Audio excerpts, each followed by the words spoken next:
Hello friends and viewers, GS Motor ಅಲ್ಲಿ ಸ್ವಾಗತ. So ಇವತ್ತಿನ ದಿವಸ ನಮ್ಮ ಜೊತೆಯಲ್ಲಿ ನಮ್ಮ ಕಸ್ಟಮರ್ ಇದ್ದಾರೆ. ಇವತ್ತೇ ಬಂದು ವೆಹಿಕಲ್ನ ಡೆಲಿವರಿ ತಗೊಂಡಿದ್ದಾರೆ. ಮುಂಚೆ ಬಂದು ಬುಕ್ಕಿಂಗ್ ಮಾಡಿದ್ರು. ಇವರು ಆಲ್ಮೋಸ್ಟ್ ಕರ್ನಾಟಕ ಅವರು ಅಲ್ಲ, ಇವರು ಹೊರಗಡೆಯಿಂದ ಬಂದಿದ್ದಾರೆ, ಬೈ ಮಾಡಿದ್ದಾರೆ. ಇಲ್ಲೇ ಇವ್ರು ಲೋಕಲ್ ಅಲ್ಲಿ ಇರೋದು.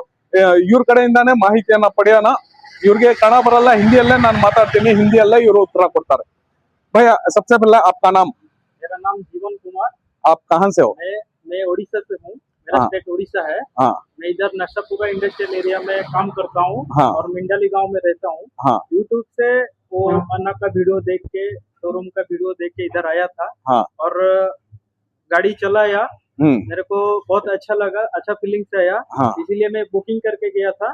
हाँ। आज मैं बाय करके लेके जा रहा हूँ। हाँ, अभी चलाने में कंफर्ट कैसा था? बहुत अच्छा कंफर्ट। हाँ। और बहुत अच्छा फीलिंग्स भी आ रहा है। ಹಾ, ಇನ್ನೊಂದು ಸುಮಾರು ಜನ 30,000 35,000 ಅಂತ ಬರ್ತಾರೆ. ಅದು ಕ್ವಾಲಿಟಿ ವೈಸ್ ಇರೋದಿಲ್ಲ, ಮತ್ತೆ ಕಡಿಮೆ ಕ್ವಾಲಿಟಿಯಲ್ಲಿ ಕಡಿಮೆ ಬ್ಯಾಟ್ರಿ ಹಾಕಿ ಮಾಡಿರ್ತಾರೆ ವೆಹಿಕಲ್. ಅವಾಗ ನಿಮ್ಗೆ ಕ್ವಾಲಿಟಿನ ಕಾಂಪ್ರಮೈಸ್ ಮಾಡಿದ್ರೆ ಆಟೋಮೆಟಿಕ್ ನಿಮ್ಗೆ ಪ್ರೈಸೂನು ಕಡಿಮೆ ಆಗೋಗ್ಬಿಡುತ್ತೆ. ಪ್ರೈಸ್ ಕಡಿಮೆ ಮಾಡ್ಬೇಕಂದ್ರೆ ಕ್ವಾಲಿಟಿನ 100% ಕಾಂಪ್ರಮೈಸ್ ಮಾಡಬೇಕು. ಸೊ ಬೆಸ್ಟ್ ಕ್ವಾಲಿಟಿಯಲ್ಲಿ ಇರುತ್ತೆ, ಬೆಸ್ಟ್ ವೆಹಿಕಲ್ ಇರುತ್ತೆ. ಇದು 45,000 ಎಲೆಕ್ಟ್ರಿಕ್ ವೆಹಿಕಲ್, 5 ಬ್ಯಾಟ್ರೀಸ್ ಬರುತ್ತೆ. ಗ್ರಾಫೈನ್ ಬ್ಯಾಟ್ರಿ 5 ಬರುತ್ತೆ, 35.9 AH. So okay friends, proper ಮಾಹಿತಿ ನಿಮ್ಗೆ ಸಿಗಿದೆ ಅಂತ ನಾನು ಹೇಳ್ಕೊಂತೀನಿ. ನೆಕ್ಸ್ಟ್ ವಿಡಿಯೋ ಅಲ್ಲಿ ಸಿಗೋಣ. Okay friends.